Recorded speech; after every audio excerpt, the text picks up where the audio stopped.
Daliri ng tao natagpuan sa isang ice cream sa India. Hinlalaki, muntik ng makain ng isang doktor. Dahil sa init ng panahon, nag-order ang doktor na si Orlem Brandon Serrao mula sa Mumbai, India ng 3 ice cream cones sa pamamagitan ng isang online grocery delivery app.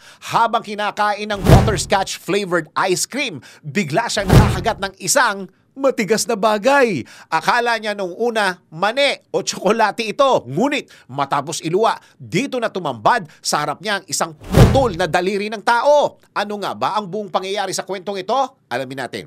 Nang suriin ang niluwang sahog ng ice cream, napansin ni Serrao ang kuko at fingerprints nito. Dahil nga isang doktor, pamilyar siya sa mga bahagi ng katawan at nakumpirma niyang isa itong lalaki. Agad niya itong ipinagbigay alam sa mga pulis.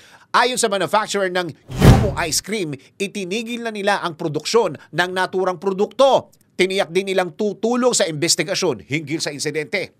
Kaugnay nito, isang hindi pinangalan ng empleyado ng Yumo ang kinasuhan ng food adulteration and endangering human life. Sa ngayon, ipinadala na sa isang forensic lab ang putol na daliri upang matukoy kung pagmamay-ari ba ito ng isang tao o kaya hayop.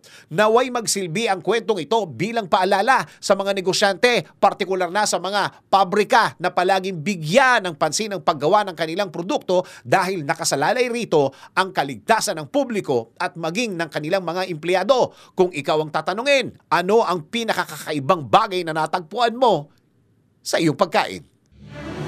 DWIZ Research Report. Report.